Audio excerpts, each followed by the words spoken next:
Hey guys, sorry I haven't been on here in a while, but I'm getting a strong feeling in my spirit that things are wrapping up. So the Lord's about to wrap things up, and I have a lot of proof of that, and a word that people don't seem to be understanding, or people don't even bother to read. They just skip over Bible verses and argue and fight over them on YouTube. All these pastors, evangelists, and things like that are constantly, arguing and fighting over Bible verses, who right, who's wrong, and they don't believe in this and believe in that. Basically, they're treating the word like it's, like it's a lunch menu. They're editing the Bible, editing the Lord's word. Instead of reading the whole verse, they believe in some of this and not believe in that. I mean, it's ridiculous, guys. It's a mess, and it seemed like they have Pharaoh's heart. See, their hearts are hardened, so ignorant. I have proof that that we're about to be out here soon, because as you can see, Psalms 83 is about to be fulfilled, and Ezekiel 30 and 39 is about to be fulfilled, and we're about to head on to the tribulation period. And before that, the Lord's about to call us home, so I could feel very strongly in my spirit that the Lord's about to call us home any time now. So as soon as that last Gentiles in the ark, He's about to call us home. And I encourage you to get many souls into the ark as possible, many souls as possible, and fill the ark with many souls as possible. Go out and preach the gospel, pass tracts around, tell people about the Lord much as you can, and get many people saved as you can, because believe me, when you're at that Bema seat, it's going to be well worth it, because you're going to get rewarded for every soul that you went to the ark. So I'm sorry I haven't been on here in a while. I've been going to school, and I've been busy. So alright guys, sorry about the pre-tribulation period.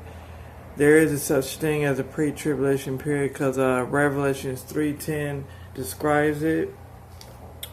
Because I can read to you right now from the Revelation 3:10 that I got proof that we're about to we're about to be raptured up before the tribulation period, not after, not in the middle, but in the first part before the tribulation. Because I got something to read to you before then, Revelation 3:10. And let's see here. Oh, here goes. Revelation 3:10 describes, because you have obeyed my command to preserve, I will protect you from the great time of testing that will come upon the whole world to test those who belong to this world. That's the New Living Translation, and this one, New King James Version says, because you have kept my command to preserve, I will also keep you from the hour of trial which shall come upon the whole world to test those who dwell on the earth. That's talking about the pre-tribulation rapture. So, therefore, it's talking about, here's a commentary for that.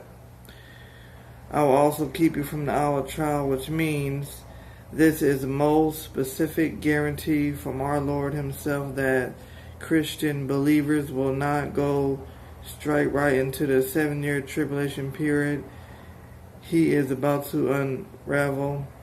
Revelation 6 through 18. Revelation 3:10 should be studied in the light of Romans 5:9 and 1 Thessalonians 1:10, 5 and 9.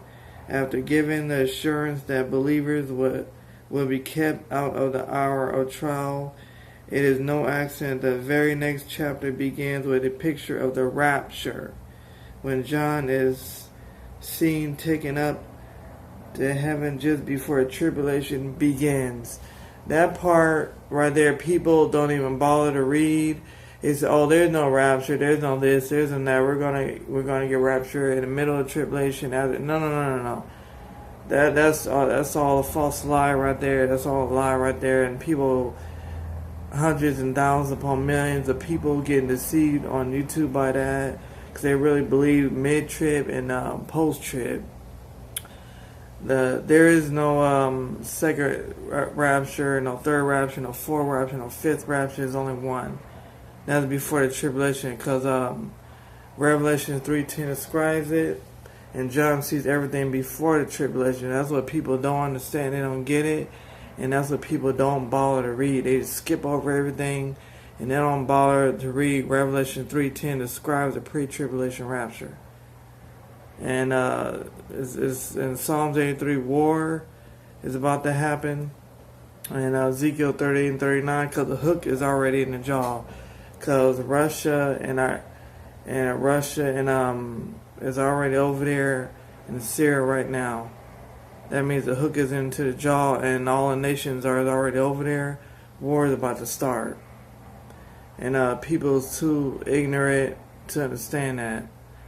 And when you tell people on here, pastors and evangelists, the truth, they want to argue and fight. So that's why I don't bother to comment on them videos when I watch them. And I tell them the truth. They don't want to believe it. They want to argue and fight. They don't bother to read the text and the word. They just skip over it and read other stuff. They don't say, I don't believe in the tribulation and I don't believe in the rapture. I believe we're going to go through the tribulation. I mean, it seems like they're being deceived, and, it seems like their heart is hardened, like a Pharaoh's heart. So, we got Revelation 3:10 and 1 Thessalonians 5:3, which is also in the Bible. That describes peace and safety, which the New World Order was just created when the Pope was here on September. Because problem is, guys, so many people got obsessed and got pissed off because they're trying to predict the future. Oh, this is going to happen. Oh, that's going to happen. Oh, in September, the CERN is going to create a nuclear war. Oh, in September, CERN is going to open up the ground. All hell's going to break loose. Oh, in September, CERN is going to make the sky turn black and all the demons will be released from hell. Oh, September this and so, oh, September that. They're trying to predict the future, and when it don't happen, they get pissed off and all mad and angry. I'm saying, oh, the rapture didn't happen because the Lord did say in the last days, they're going to say, where's the Sinai coming? Oh, he's taking so long. Where is he at? Where is he at? There's so many Christians out there trying to predict the future, and they get pissed off when it don't happen.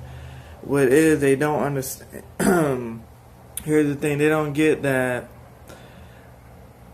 1 Peter says, or 2 Peter, one of them says, 1,000 years is one day and one day is 1,000 years.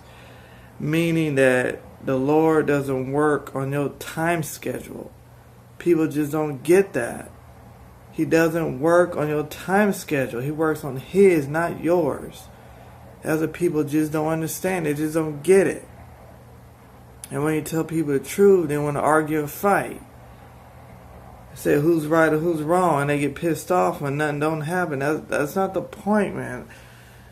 When things don't happen, that's not the point. You're missing the big picture. You're missing what this is all about. The Lord works on His time schedule, not the earth's time clock. He doesn't work on the earth's time clock at all. He works on His own schedule, not humans, not the earth's schedule, His. Because His time clock and our time clock don't match up. His calendar, our calendar don't match up. That's what people don't get. People just don't understand it. And a lot of Christians are disappointed because the rapture didn't happen. Oh, the economy didn't crash. Oh, this didn't happen. That's not the point, man. What the Lord is doing is wrapping things up, and He's giving more time, extra time actually. That's why nothing didn't happen in September like people thought it would be. He's giving people more time to get saved and pull many people into the ark as possible because He's about to wrap things up. And only 3 things happen in September. 3 things. Obama, the Pope, and CERN. That's it. 3 things. That's it. Everything that people thought of was going to happen in September didn't happen. They got pissed off, they got mad, they got angry, upset, and a lot of Christians got disappointed. Oh, he didn't come, he was late, he didn't come like he said he would. And man, it's all you can do is pray for these Christians, because their heart is hardened, and their heart is ignorant now. It seems like the enemy's gotten to them and fill their head and their hearts full of lies. And it seemed like they lost hope in the Lord. Because if you don't read the Word, if you don't stay in the Word, you're going to lose hope, and you're going to lose faith in the Lord. You're going to forget about and lose in hope in everything He's taught you from birth throughout all the years just reading His Word. You're going to let the enemy creep into your heart and lose hope of all that. And it seemed like a lot of people did, and when September came and gone, a lot of people lost hope, and lost hope of everything that the Lord has taught them. And they're pissed off and mad at Him because He didn't come yet. That's not the point. They're missing the big picture. So blinded by the world, they don't even see it. It's like He's allowing extra more time for people to get saved and people to get into the ark. And He's allowing extra time for people to get saved in the Middle East, because Muslims are getting saved by the thousands. And the gospel is being preached in all the world, and the gospel is getting very, very, very, very, very, very, very, very close to the last Gentile being saved. And that can happen any day now. That can happen anytime, because war is about to break out in the Middle East. And Psalms 83 is about to happen, and Ezekiel 38 and 39 is about to be fulfilled, and the hook is already in the jaw. So Therefore, guys, Bible prophecy is coming true right before your very eyes. And their future mark of the beast is going to be implanted in people's skin, and they're talking about putting microchips in people's brains and stuff like that, and putting electronic devices underneath people's skin. Meaning that, therefore, when you see, it's like when electronic devices in your skin. Therefore, when you walk into business, you could walk through. It's like a motion detector. When you walk through the doors, you can turn all the lights on and start your computer up and your phone up, all with one chip in your skin. And that's starting now, and people starting to create that now and for the near future. And they're talking about First Thessalonians 5:3, peace and safety. They're talking about that now. So yeah, and when they say sudden destruction, everything peace and secure, then disaster will fall upon them suddenly, and the pregnant woman in labor pains, and they will not escape. And I'm trying to tell you guys that the rapture is about to happen, and it's around the corner. And Christians are so blind they can't even see that happening, because some Christians don't even believe in the rapture. And which is sad. Just like on YouTube, a lot of people don't even believe in the rapture, and a lot of pastors and evangelists are arguing and fighting over it. They don't even ask questions, and they don't even read most important verses in the Bible. They just skip over it and say, "Oh, that's not true. That's going to happen. That's not true." That's all you hear out of their mouth, and they don't even bother to read it. I mean, just read it, man. They say the rapture is going to happen after the tribulation. No, that's not true, because Revelation 3:10 proves that. That's pre-tribulation rapture. Because I just explained to you, Revelation 3:10 proves that the rapture happens before the tribulation, not after. And a lot of pastors and evangelists disagree with that. So that's why I don't comment on them, because I try to tell them they didn't listen, they want to argue. So I'm done with that conversation. I'm done with it. But I'm going to take you to 1 Thessalonians 5:3. and explain to you when they say peace and safety. For when they say peace and safety, then sudden destruction come along them as labor pains in a pregnant woman, and they shall not escape. Peace and safety means, describes the rapture also. The sudden destruction or tribulation that follows the rapture will occur at that time when the world is obsessed with false peace and safety. Paul is reiterating Jesus' teaching, watch and be ready, Matthew 24:42 through 44, lest the day should overtake you like a thief, verse 4. See, Revelation 3:10, 1 Thessalonians 5:3, Romans 11:25. Let me go there real quick. Romans 11:25. I want to talk about the Gentiles. 11:25. It talks about, I want you to understand this mystery, dear brothers and sisters, so that you will not feel proud about yourselves. Some other people, Israel, have hard hearts, but this will last only until the full number of the Gentiles come to Jesus Christ. Meaning the Gentiles, meaning the last Gentile. That's the rapture also. So, that's in Romans 11:25. I'm going to go there real quick, because that's talking about the last Gentile being saved. For I desire, brother, that you should not be ignorant of this mystery, lest you should be wise in your own opinion, that blindness in a part has happened to Israel until the full fulfillment of the Gentiles has come in. Meaning that, here's a commentary that explaining what it's talking about. In this mystery, in the present dispensation, only a remnant of Israel have accepted Jesus as the Messiah after a grand proposal of God for his church has been fulfilled. Ephesians 3:2 through 11. God will deliver Israel. Prior to his deliverance, the nation will experience a hardening of the heart, with most turning away from the gospel. This rejection will continue until God's purpose for the mostly Gentile church is complete. The fullness of the Gentiles, thus present is to be designated from the times of the Gentiles. Luke 21:24. Meaning, the Lord is bringing a certain number of Gentiles, and that number is almost complete. So guys, therefore, the gospel is preaching in all the world, and like I was saying before, it's getting very, very, very, very, very, very, very close to the last Gentile being saved. And I believe with all my heart that the gospel is about to hit the last Gentile one of these days.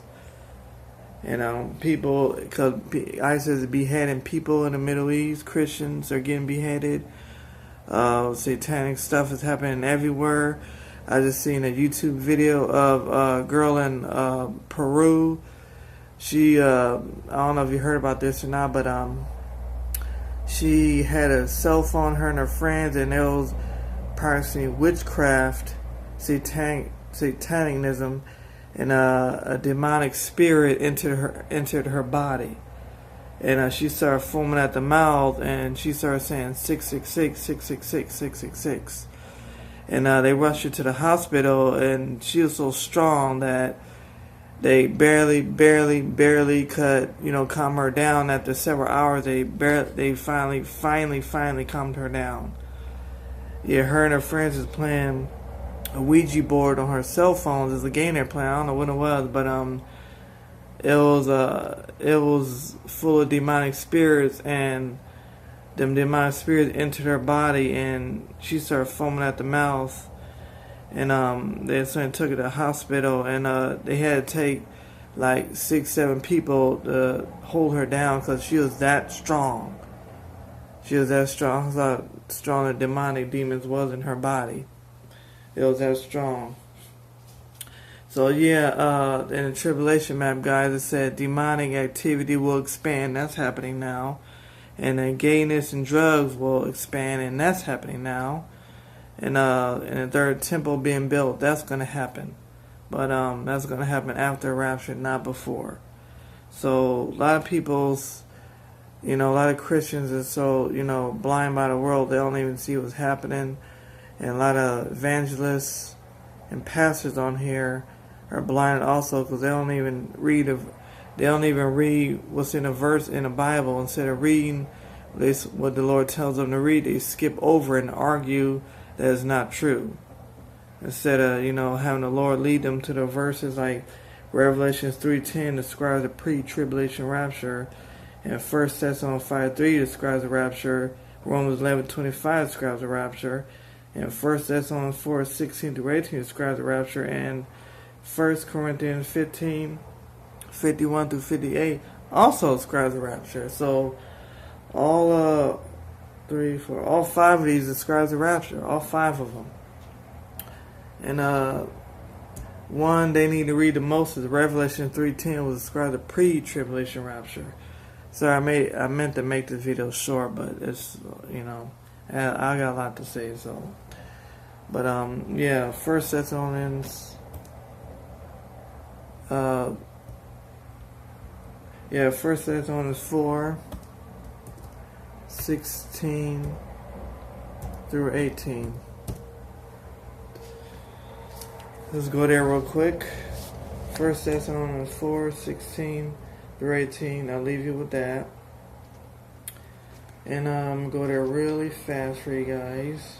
Go there real quick, because it's in here. 1 Thessalonians 4:16-18. The Lord himself shall descend from heaven with a shout, with the voice of an archangel, with the trump of God, and the dead in Christ Jesus will rise first. Then who are alive and remain shall be caught up together with them in the clouds to meet the Lord in the air, and thus we shall always be with the Lord. So therefore comfort each other with these words. Guys, I believe that's about to happen any day now. And 16-17, here's a commentary for that, and Bible verses too. Several specific events occur at the rapture of the church. The Lord himself will descend from heaven with a shout. This is the shout of the resurrection. The voice of an archangel is signaling that Michael is to lead Israel for the 7-year tribulation, as he did in the Old Testament. In Daniel 10:13, the statement is the dead in Christ will rise first, indicates that the dead believers of the church age will be resurrected in a twinkling of an eye. 1 Corinthians 15:52. Then who are alive remain shall be caught up together with them in the clouds. The phrase caught up, harpazo, means snatch up suddenly without warning. This rapture will unite all believers from Pentecost to the time of Jesus Christ coming for his church. It will constitute everyone who has ever been in the church, or as some call it, the body of Christ Jesus. There was nothing needed to take place during Paul's life before the rapture, so therefore it is today for us. This is why the glorious appearing cannot occur for at least 7 years, but the rapture can occur at any moment, any time. There's no more comforting messages in the hours of the death of loved believers than this rapture truth. It is both comfort and hope for the church. So guys, therefore the rapture can happen anytime, and all Jesus is waiting for is for his dad to get the signal, to get the green light. Okay, it's time. Bring my church home. It's time. That's all he's waiting for. Because nobody knows the day or the hour, nor the Son, nor the angels in heaven, but the Father only. I think it says that in no one knows the day or the hour. Matthew 21:24. I think it says that in there. Let me go there real quick. Matthew 21. No one knows the day or the hour. Let's see, it's in there somewhere. I think it's 21:24. think it is. 21. Yeah, no one knows the day or the hour that the Son will come. Yeah, because not that Mark, I think it's Mark, I think it's 21, 24. Let me see here. No one knows the day or the hour. It's in there somewhere. Bear with me, guys. It's in here somewhere. No one knows the day or the hour that Jesus Christ will return. Mark 21. I think it's Mark 21:36. I think. Mark 21:36. I think it is. Let me see here. Or Luke 21:30, or Luke 21:36. One of them. Yeah, because it said not the Son nor the angels in heaven. Let's see, 21:36 is.